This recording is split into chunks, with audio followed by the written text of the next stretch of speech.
All right, so the industrial network. Now, we talked about networking, I don't know, for like a week or something. I mean, we're talking about fiber optics and Ethernet and wireless.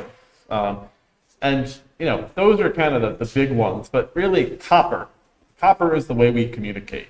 All right. This is definitely going to be a bit more Ethernet kind of related than the other options, but, you know, they're all somewhat related somehow, some way.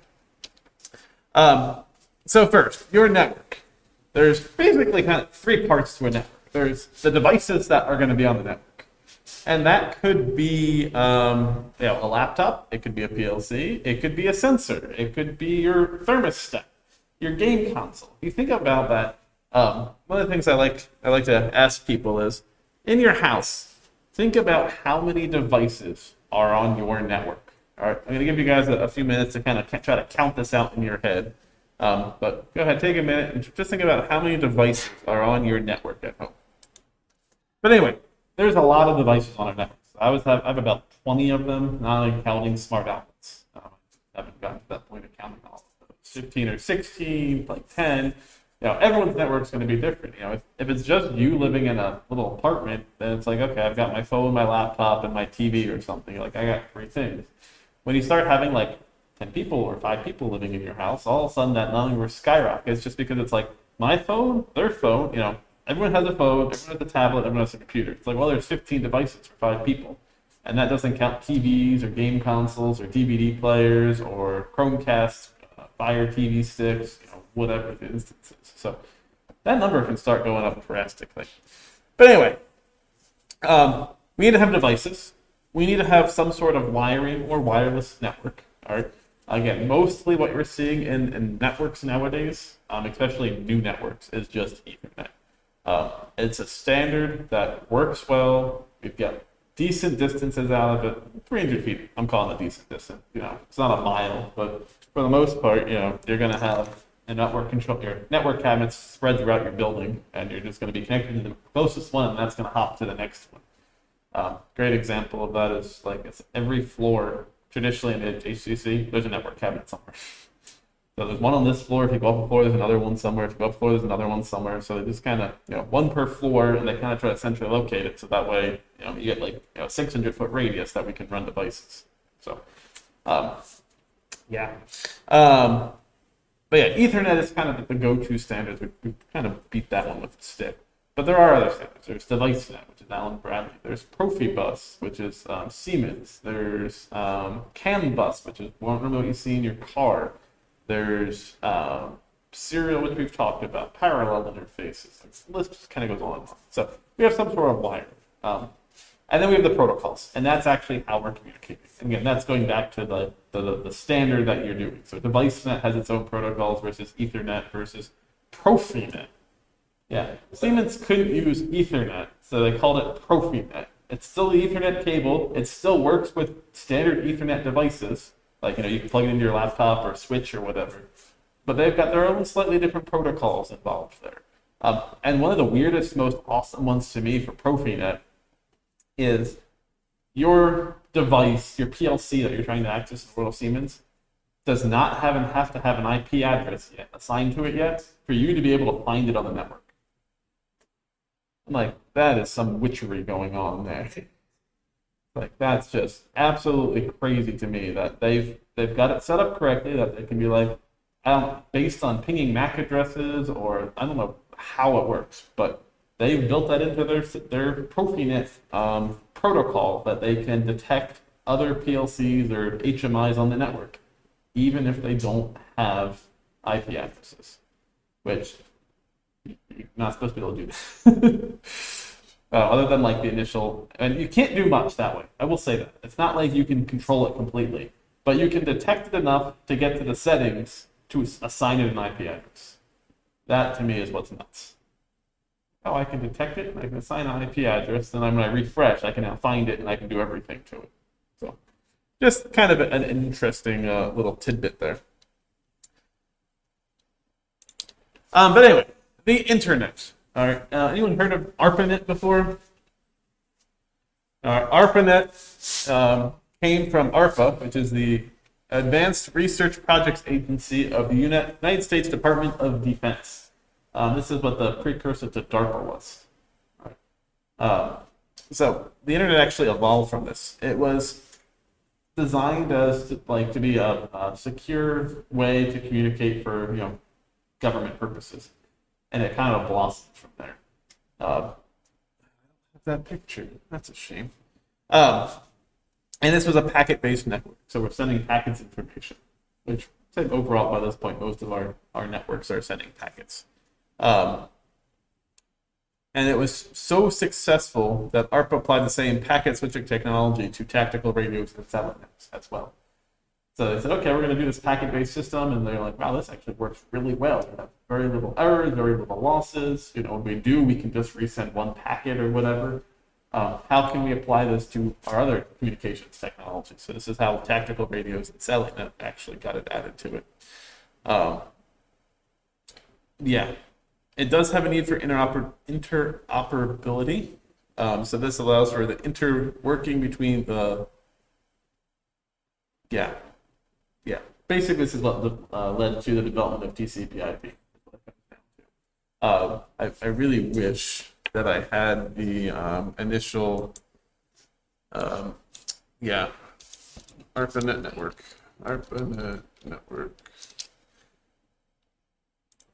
This picture. This is what I want.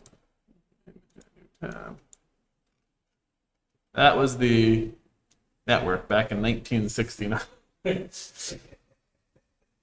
And this is when they were, trying to start getting it to work and everything.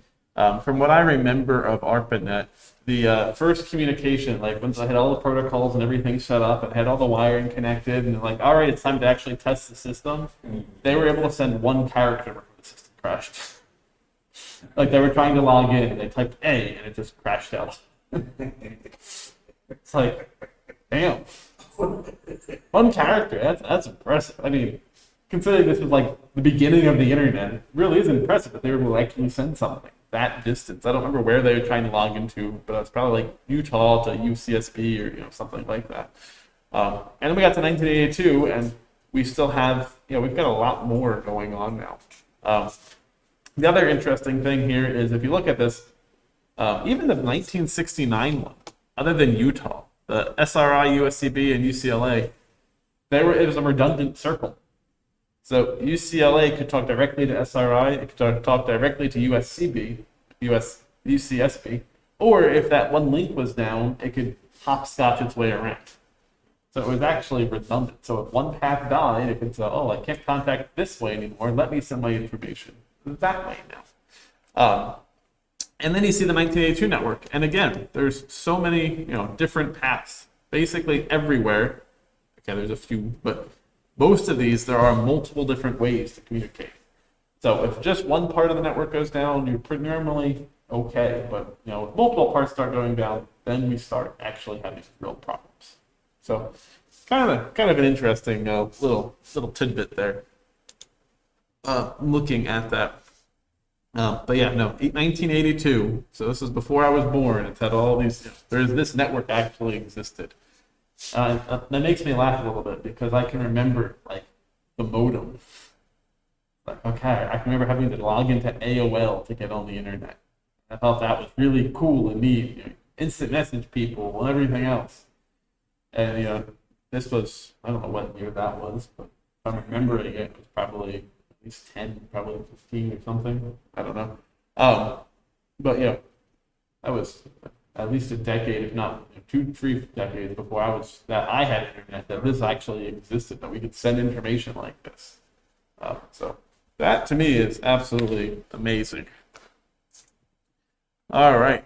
So here we have a communications model, and this goes back to, as you can see right in the middle, the public telephone network. All right. So we have at the bottom, well, that's not good. We have our source, our workstation. Then we have a modem, which takes us to the public telephone, to a modem, to a server. Okay, still good. Yeah. So the workstation, that would be our source device. All right. That is what's sending the information. And every time you send information, you request information from the internet. You say, I want to go to google.com or Amazon or whatever. That's you sending information. You are sending information out to the internet saying, hey, give me information about this URL, www.amazon.com. And luckily for us, we have what's called a DNS, or a dynamic naming system, that says, takes www.amazon.com and actually sends you its IP address. All right. Could you imagine, this is like having to remember people's phone numbers instead of their names. Mm-hmm. All right, except for instead of a 10-digit number, it's 12. So every time you go to Amazon, you would have to type in some very, annoy me, very special system. So let me just find out what that is. So that would be from here, 99.84.98.217. You want to go to Amazon.com? Type that in.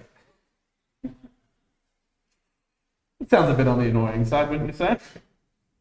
All right. So yeah, we have dynamic naming system, which takes that information. So your computer says, you say, go to Amazon.com. That sends a request out to Amazon saying, hey, give me all the information for this website after it goes to the DNS. Because you send that request, it actually goes to the DNS. The DNS says, hey, that's this IP address. That sends it back to you, and then your computer goes, hey, this IP address, give me information. But anyway, your computer takes that information and has its modem, and that is what's actually connecting us to the internet. So that's taking the language that the computer speaks and converting it to something that we can use to communicate over the public telephone network. We go through the public telephone network, through all the different hops from, where all the little routing centers of the public telephone network, to another modem, which converts that, again, telephone language back to something the computer understands, and then the computer gets that request. And then it sends all the information right back the other way. All right. Now that modem. All right. So let me take a step back. So the source at the very top of my screen is what generates data to be transmitted. Not too surprising there. The transmitter converts that data into transmittable signals, as I was talking about, computer language versus telephone language. The transmission system carries that data from source to destination. In this picture, it's a telephone network. Nowadays, it's fiber optic lines and Ethernet cables and all sorts of other crazy things going on in the backbones of the internet. The receiver converts that data back into something the computer understands, and the destination takes it and could be data. All right, which leads us to this button and that button. There we go. Which takes us to this. Yes, I know, that's fine. So here we have our source. So again, the interesting thing here is, for our purposes, this isn't really any different than the previous slide, right? Come on, let me go back to the previous slide. There we go. Source, transmitter, transmission, receiver, destination. Source, transmitter, transmission, receiver, destination. But to me, what is different, or is interesting, is the type of data. If you notice between the source and the transmitter, it's digital. And from the transmitter to the transmission system, it's analog. All right, so yeah, this is exactly what your modem at home is doing. Your computer's sending information over the Ethernet to the router. The router sends information to the modem via digital signals. And that modem actually takes that digital information and transmits it in an analog form. Now, if you have fiber optics going to your house, different game. But if you're using like antenna cable or any cable provider with a coax going to your house, it's all analog. So just kind of something to really be interesting to me. All right, let's see. This. All right, so let's assume you want to send a message to another user. So you would key up your message on your computer, comprising all the bits, and then it gets buffered into the computer's memory. So it's just kind of stored there. It's like you're writing a letter, right? It's on paper, hasn't been sent yet. At that point, the transmitter converts those digital signals, as we said, into analog, or whatever suitable transmission media that is. So again, it could be analog, it could still be digital, and most likely your signal is going to go from like digital to analog to digital, maybe back to analog, and they bump back and forth depending on how it's getting transmitted from point A to point B. So that's definitely something else that you can kind of think about. Anytime it hits coax, it's going to be analog, but most likely our backbones nowadays are all fiber optics, so a lot of digital going on there. But if I had to guess, it's going to go from digital to analog. So from your house to your ISP, it's going to be analog. from your ISP to their ISP is probably going to be mostly digital. It's going to go over fiber optics or something along those lines. And then from their ISP to their house, it's going to be analog again. And then from their house, from their modem to their computer, back to digital. So we've transitioned a whole bunch of times back and forth. So, but yeah. So, yep, the receiver is going to decode that information and then, get stored in their computer's memory. The other interesting thing that I want to point out real quick. Have any of you guys heard of for when it comes to your email, POP3 versus IMAP? No. It's how you if you use Outlook on your computer, it's how your computer downloads your messages to your computer. I believe POP3 checks sporadically, like every half hour or something, just to download your messages. So it actually sends a message to the server saying like, "Hey, download me," and it goes there. "Give me all my email." It's like, "Okay, here you go." Where IMAP, I believe, is more like server gets it, it sends a message to you saying, "Hey, there's something waiting." Your computer's like, "Send it over," type of thing. So just different protocols. But anyway, so here we have the internet architecture, and again, this is to me like crazy. All right. There's another thing that we haven't talked about, and it's just NAT or PAT. Yeah, we're not going to really get into that one. Again, you guys aren't really going to be IT people. I'm not training you guys to understand whole NAT versus PAT versus everything else, opening ports and network address translation, sorts of things. But so here we have kind of the craziness that is going on in all of this. It's going to let me draw with it. Yes, it is. So up here we have you. Right? You are a residential subscriber, and say this server would be. We'll just go with Amazon for our purposes right now. All right. And then we're going to go with, I don't know, this server farm, right? This is your DNS provider. All right. So when you'd say, "Let me access Amazon," you would send this message. It'd come down here, maybe up like this,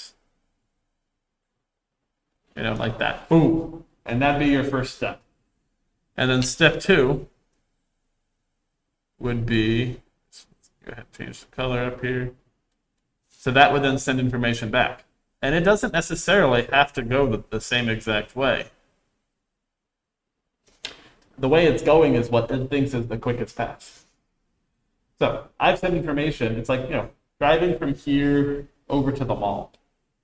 Like, how do you want to drive it? Do you want to go down to 40, then go down 70, and get off, I think it's at 81 for like a half a mile or whatever, and then be able to get off to get to the mall?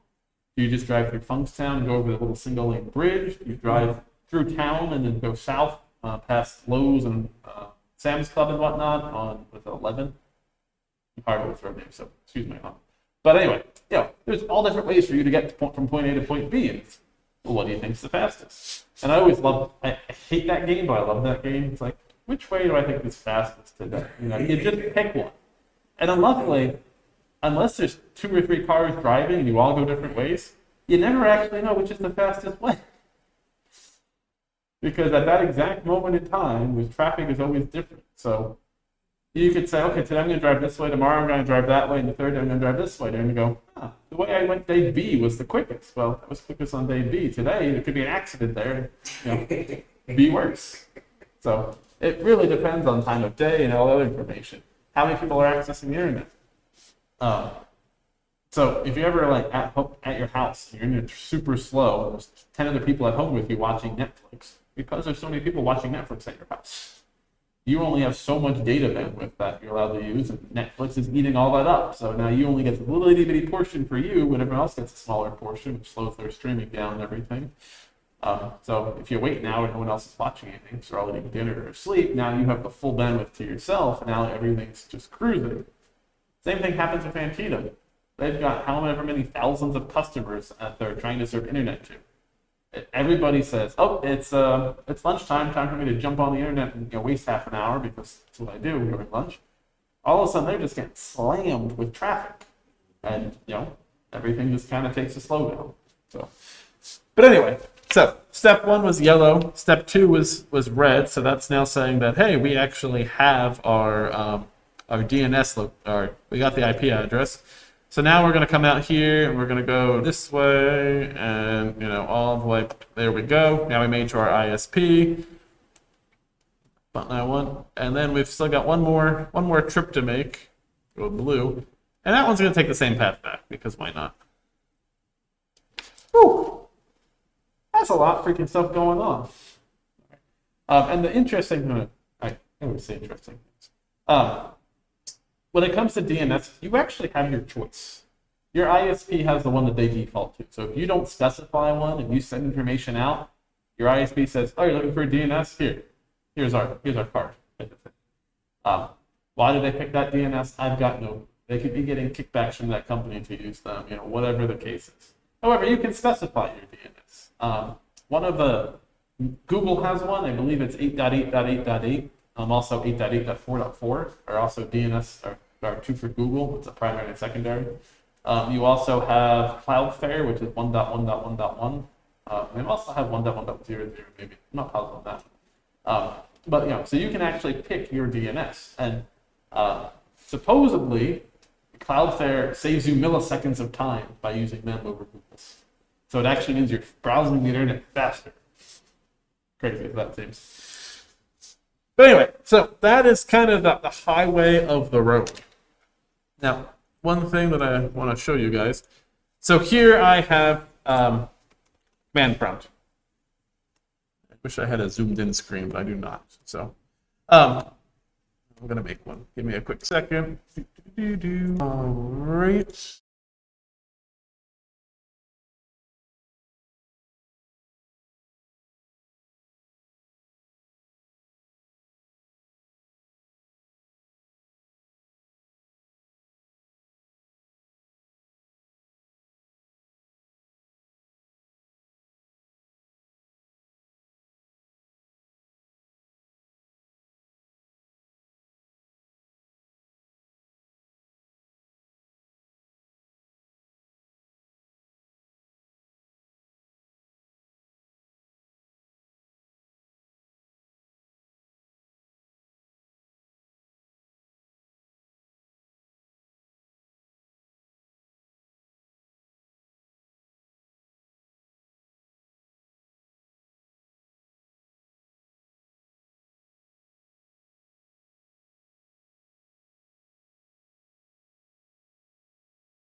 Ooh. So, but again, what this is basically saying is that Kevin Bacon knows, Kevin McCarthy, who knows George Reeves, who knows even I don't know who these people are. But, within six steps, basically, his thought is you can get to like anybody in the world if you talk to enough people. So it's just kind of a crazy thing when you think about it like that. So, yeah. Yeah, that was a little Spider-Man-y, wasn't it? But anyway, so on this image again, we are made up of thousands of overlapping hierarchical networks. All right, so this is just a very generalization we have here, but it's a nice little thing. So you can see hosts grouped into LANs. Let me clear all of this.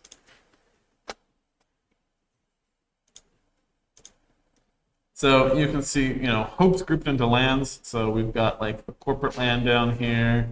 You've got your server farms. Here's another corporate LAN. Those would technically be a LAN. That probably would be its own LAN. That'd be its own LAN. All right. And those are going to be all linked to your internet service providers. So go ahead and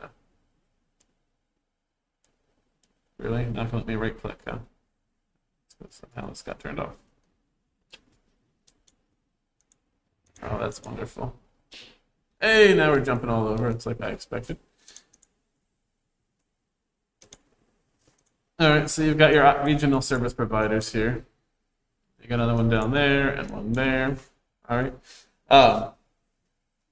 Yeah, and so those are linked, and those are linked to the point of presence, and then that connection is made up within a series of steps with the customer premise equipment, CPE. And those ISPs can be classified as regional or backbone. All right, so the regional are obviously like Antietam. I don't know who the backbone one would be. But Antietam pays the backbone people to let them use their Ethernet cables and things like that. So that you pay Antietam, they pay someone else. It's this never-ending game of handshaking and deals that are going on in the background that we don't even know about. And then you could also have private links, those types of things. So there's a lot of craziness going on in the long run. All right, and this is going to lead us to the OSI model. I hate the OSI model. Luckily, again, as non-truly network people, you don't have to dig down and deep into this as network people would have to. But I freaking hate it. All right. OSI stands for Open Systems Interconnection. And this is a standard that allows systems from multiple companies to communicate with each other. All right. So again, why can a Mac computer and a Windows computer be able to see each other on the network? Well, they've both accepted that OSI is the best option for them. So that way they can talk. That's why Lenovo can talk to HP, who can talk to Dell, who can talk to whatever the provider this TV is, or Epson, the projector up there. When we can get standards for things tend to become a bit friendlier. Right? It's like, okay, I can talk to other people now. Wonderful, wonderful thing. And this is a conceptual framework that describes the functions of a network or telecommunication system. Okay? And we use layers here to visually describe what is going on with a particular network system. So, layer 7. Typically, this is a 7-layer system. Now, this system may not use or reference all 7 layers, which is why it also gets confusing. So, like we look at Profinet versus Ethernet. Ethernet, I believe, uses all 7 of these. Profinet may use like layers, the Profinet protocol may say, okay, we're going to follow level 7, 5, 4, 3, 2, and 1. We're not going to do 6. 6 is we're going to be our own little funky system. Which is why Windows can't just like directly talk to their PLCs, type of thing. Not saying 6 is that, but anyway, you guys hopefully get the point there. But anyway, 7. This is what you see, is the application layer. All right. This displays data to users and receives input from the user. So that web GUI you're using, Chrome web browser, that would be an application layer of the OSI model. So you are actually interacting with this OSI model. This is not like all completely background nonsense. This is something that you actually have to interact with. You pick. Like, oh, I want to use Chrome, or do I want to use Safari, or do I want to use Firefox, or do you want to use Microsoft Edge? Everybody's favorite Microsoft Edge, right? Yeah. All right.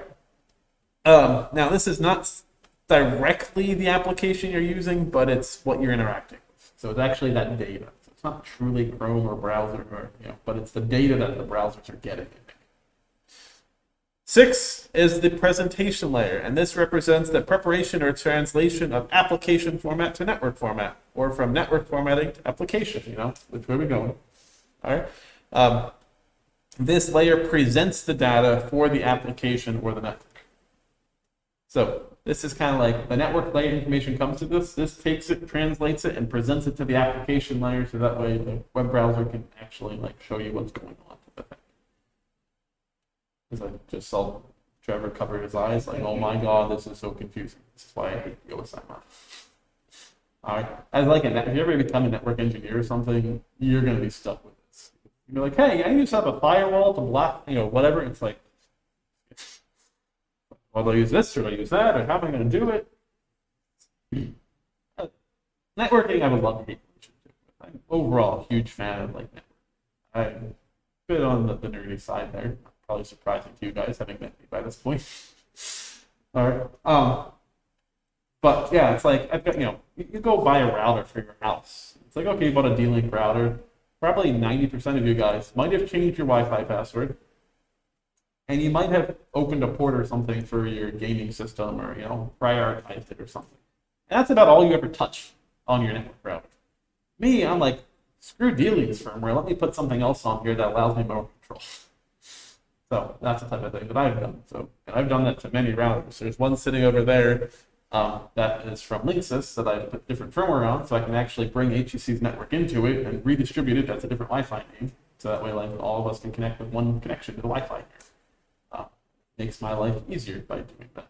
I don't have to. Well, hey, can you put this on the network here? I don't normally actually have them connected to their network. It's just like, I need a router so I can have 4 computers talk to each other.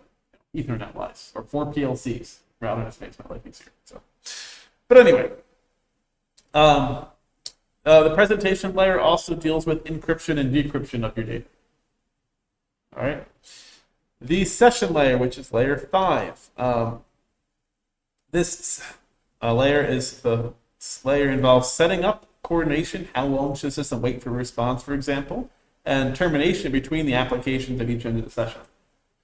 So the session is saying, hey, I'm talking to Trevor. How long should I wait for you to get back to me before I go, hey, Trevor, you there? What's going on, buddy? All right, so that's what the session layer is dealing with. And this can be between multiple devices. So this is between multiple devices. Oh, no, go back. All right, that takes us down to the, oh, you stupid. I have a love-hate relationship with notes here. All right, let me pull this down by hand. That takes us to layer 4, which is the transport layer. This deals with the coordination of the data transfer between the systems and the hosts. All right. How much data do we send? At what rate are we sending it? Where does it go? All right. So again, this is like which path are we going to be taking to get there? The best example here is TCP, and that is Transmission Control Protocol. You've probably heard of TCP/IP. All right. And if you haven't, now you have. This is our IP addresses and those types of things. This is how we're actually communicating. TCP is built on top of the Internet Protocol, like I said, IP. And it's commonly known as TCP. And this is where port numbers work. For those who don't know, when you go to a website, you are actually accessing Amazon.com at port 80. It's like, which door do I go through, right? If I need to get into this room, what door do I go with? Do I go to the front door? Do I go to the back door? Which port is it? That's going to direct my information to the right place. That's what ports would be, or Windows. Don't think about Windows as well. Same idea. Typically, 80 is HTTP. So I guess we're not actually using HTTP anymore. We're not using port 80. 443. So HTTP is port 80. HTTPS is a different layer. Let me go ahead and I can quick do that. Yes. 443. So, and most websites nowadays are running HTTPS. They're secure, right? So your data is actually encrypted when you're going out to request information from them.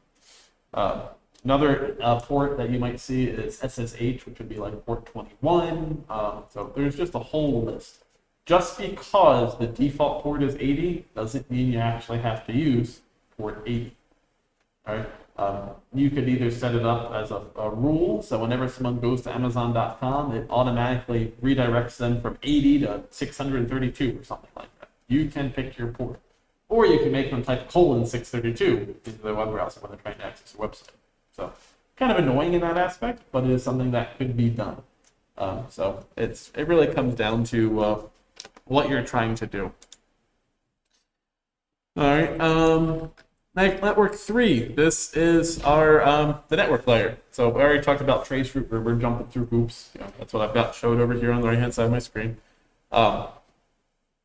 This is responsible for packet forwarding, including routing through different routers.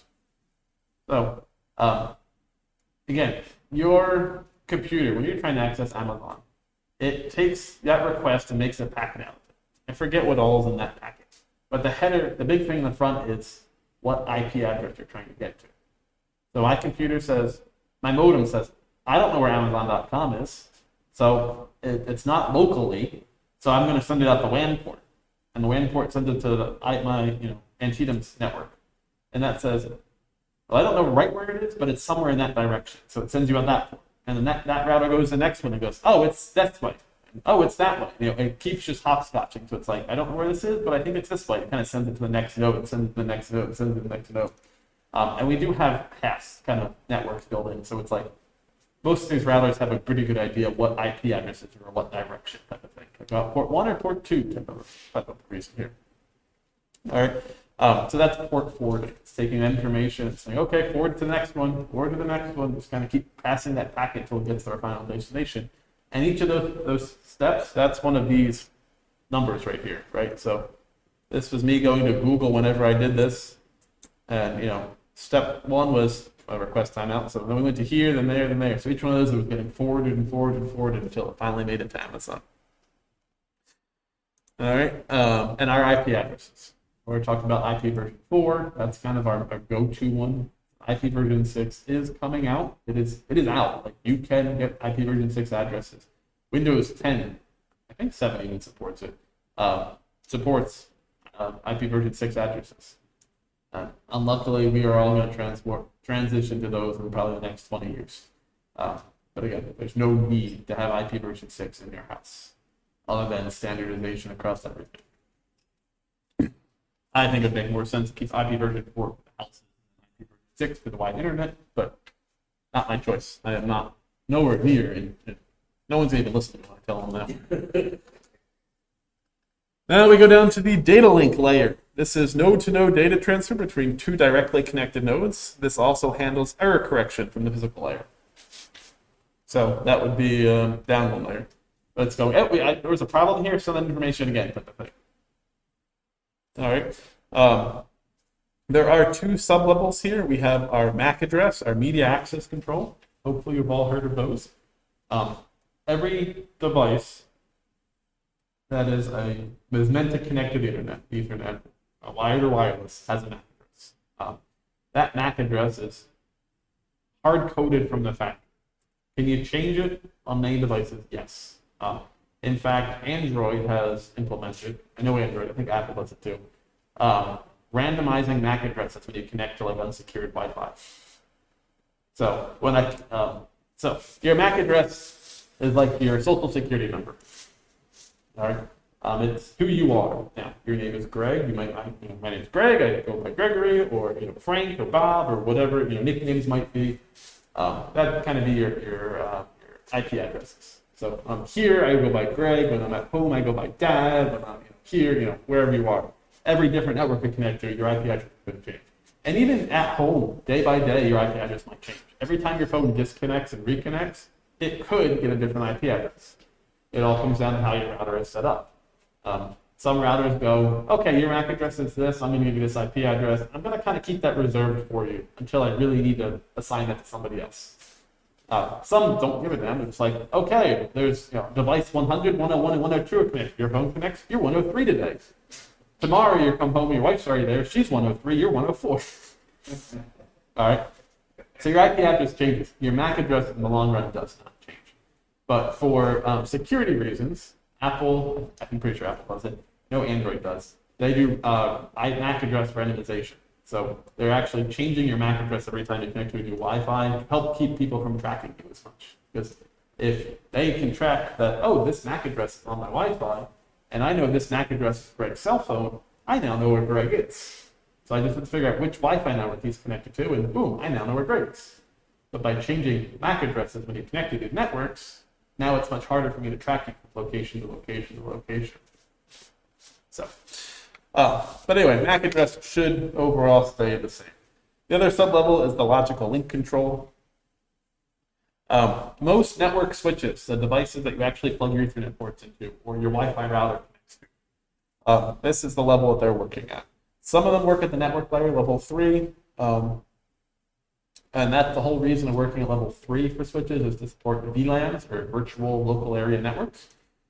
But most of them are working at level 2, especially in like home use. When you get to business level, that's when you start seeing VLANs. You can have them at home, but there's strong reasons to, in my opinion, for the average person. Which brings us to the last layer, the physical layer. This is the electrical and physical representation of the system. So how things are actually connected. This includes power cables, includes network cables, fiber optics, wireless links probably would be included in this. There's a link there. So what cables are used, radio frequency links, layout or pins. So like if you're Ethernet jack, what's the pin out there? What is each pin for? That would be part of the physical layer. Because if you don't define it and someone else doesn't know, and they're like, oh, I'm going to switch these. It makes sense to do this pin layout. Yours is different. Well, all of a sudden now things don't connect. So even the pin layout is described in the OSI model. What voltages we're using. So, if you're talking with serial and you're talking, RS-232, you're, minus 25 to plus 25. Or if you're doing TTL, which is 0 to 5. Those types of things are also included. Is it plugged in? So again, like your physical power cable type of thing. So lots of things are going on there on that physical layer. Now, for network types, notice they're all ANDs. All right, WAN, MAN, LAN, MAN. I have MAN on there twice. Sorry. WAN, MAN, LAN, VLAN, and VPN. VPN is the only one that's not in these. All right. So starting with the biggest would be your WAN, sorry. And WAN is wide area network. All right. This spans a large geographical area. It often covers public right-of-ways, and it's not owned by one single company or group. All right. So this would be again how we talk from here to our house. We are going into the WAN, the wide area network. If you ever play with your network at home, you actually look at your router, you'll probably notice that the one Ethernet port is labeled WAN. So that basically you're leaving your local area network.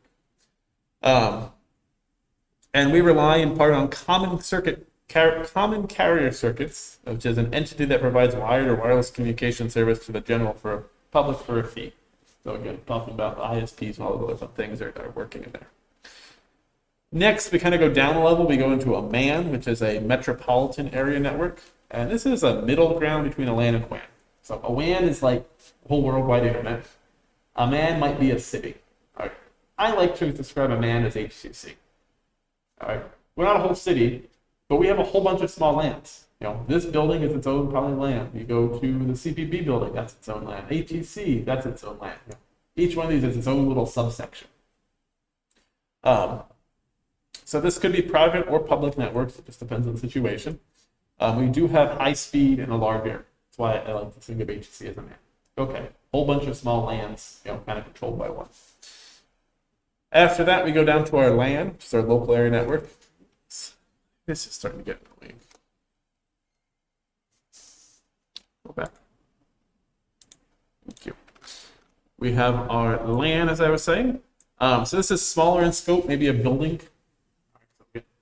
This building, CPB, ATC, STEM, LRC, LFC, whatever the case is. We could qualify HCC's entire campus as a LAN if we wanted to. But for just talking about it, I like to think of HCC as a man, a whole bunch of small LANs inside of it. And you might say that depending on which network you're on here, you're on LAN or you're on LAN. Like HCC campus, the Wi-Fi that you connect to, that's across the entire campus. So that to me would qualify as a LAN. Where if you're plugged into the wall here with an Ethernet cable, you're on this building's LAN. So yeah, kind of got both going on. All right. Anyway, a LAN, a local area network, usually owned by the same organization that the device is attached to. So like this TV is owned by HCC. It's actually not connected to the network, but it could be. This computer is, those types of things. We're going to have much higher data rates here. Coming on the campus, we only have a 1 gigabit per second network connection. They're trying to they want to pay to upgrade, but the provider is an absolute pain. At least this was a few months ago. I assume they're still in the process of doing that. But yeah, so, but locally, we probably have 10 gig, depending. Like I have 1 gig just to this computer. So if HCC would let me, I could use their entire network connection to the World Wide Web with this one computer.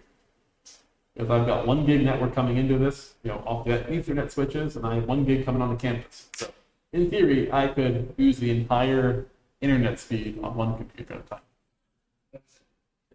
Yeah. That's our speeds here. We have switch LANs with Ethernet. We have wireless LANs. Below that, this second LAN is supposed to be a PAN, personal area network. All right. Great expand fill here. Bluetooth. You're using Bluetooth headphones. You have a PAN from your phone to your headphones. That is a network. You have audio being transmitted. You have button presses that you can set back. There's communication going back and forth. So that is actually a PAN, little small personal area network. If you guys remember the Bump It app, where you both have the app installed, you just tap your phones together, and all of a sudden be like, oh, you want to transfer documents to that person? That was done with Bluetooth, from my understanding of it. You bumped your phone's accelerometer, detected the bump. They said, hey, who else just bumped around me? Sent a little broadcast out. We both went, I did. And I go, I'm supposed to talk to you. And that allowed us to send small amounts of data back. Well, again, it's a small personal area network. It's from one device right to the other. Could it have been done by creating a Wi-Fi network on your phone and having your phone connect to you? Yeah, that could have happened. But most likely, based on small amounts of data being transferred, we wouldn't have to do that. Then we have our VLAN. VLANs, virtual local area networks. This allows us to take a large group on one network and subdivide it. So we don't have as many physical restraints. So you could have a VLAN from this building to the next building over. Even though they're on their own separate LANs, they would all act like they were on the same network. So it allows us to group computers without having to be physically close to them necessarily. So big benefit there. Have a good one. Yeah. And then VPN, virtual private networks. So this is overall the same as a VLAN, but it connects remotely. So from building to building on campus where we're all still in the same local area, that'd be a VLAN. But if I was going to do it from my house to here, now I'm off campus, now I'm going to be using a VPN. So that's a virtual private network. This can cover basically the entire world. If you have internet, you can have a VPN access to here, basically. And that allows you to access resources that are locally. So if I had a VPN access and I could log in here, I could print things, I could access my documents, I could access software, licenses, those types of things. I highly suggest, if you've got tech savvy enough, to actually set a VPN to your home network. And I do specify that tech savvy enough. Because if you're not tech savvy enough and you screw up, that is a very insecure way that someone can now be on your network. And they can be capturing data or accessing your computer or files or printers or things like that. So you want to make sure you are tech savvy enough to have set that up securely so that no one else can access your stuff. All right, we've already talked about Ethernet, so I don't think I'm going to really hit that one up anymore. So some network topologies. As you can see here, we've got a whole bunch of different ones. You've got bus, which is that top right corner. The one down to the left of that is ring. To To the right of that is star, and then the bottom would be mesh, and then hybrid would go on the next page. But with bus, everything's connected to the main trunk line. As you can see, there's like one main line that everything branches off of. When you would transmit something, all devices on the network would see it, but only those with the correct address would actually receive it, in theory.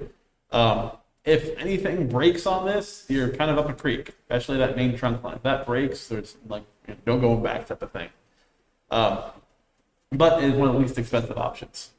Ring, this is also called token ring. This is a precursor to Ethernet, and this involves token passing. So one device would transmit, say, my mouse, there we go. Say this device right here. That would transmit, and then it would go to the next one. And it would say, that's not for me. And then it would go to the next one. That's not for me. That's not for me. Until it got to the device that was. Go, okay, that's mine. And it would take that data. Then we've got star, which is all devices connected to the same device, such as a switch or hub. This one's going to be more fault tolerant. If this device goes off the network, notice everyone else is still connected. So it still has the possibility of working. This, for the most part, is how your average network is, like, again, for a home use. Especially like that last step. That's going to be a mesh network, star pattern. So we have our central Ethernet switch somewhere, which then distributes to all the end devices. Now, once you're at this local, this is being your switch right in the center. Once you're there, that may have a whole bunch of different paths connected to it, so that way it's got redundancy. But that last step, there's no redundancy on. And then we've got mesh down here at the bottom. This is going to be the most fault tolerant, but it uses a lot of cable. As you can see here, there is literally a connection from every device to every other device. So that means you could lose a whole lot of lines, probably minimum 4, and you'd still be able to talk to everybody on the network because there's always going to be a path from one device to the next. Yeah. Oh, you can lose 4, 6 devices. Yeah. So for your backbone devices, that's what you want to do. I think I mentioned before that the network switches that are in the closet cabinet 201, they all have fiber optic. It goes from 1 to 2, 2 to 3, 3 to 4. 4 goes back to 2 and 1. So everyone has 2 or 3 different connections going to it. So there's at least 2 different paths that you can get to. So if one thing breaks or one port fails, you still have access to all those devices. All right, and that takes us to a hybrid technology, which you can see here. So you can see how we have different network types. You've got a hub or a string or a star, ring, or bus, and they all kind of connect to each other over one single connection. But yeah, so that's kind of on the industrial network. You're going to see, especially in the older networks, a lot of these things, like a device net where you've got, it's kind of basically a bus with one master device and a whole bunch of slave devices on there where they're all talking back and forth. I forget the new terminology. It's not master and slave anymore. I forget what they've rephrased it as. But you're going to see bus type networks. That's pretty common out there, especially when we start looking at these different options that you're going to see. So when it comes to Ethernet, star is kind of our go-to one because it's one central. We broadcast out from there, so that way we can get all of our devices. Ring, you're going to probably see some as well, getting older network types. So, all right, and that's the end for the industrial networks.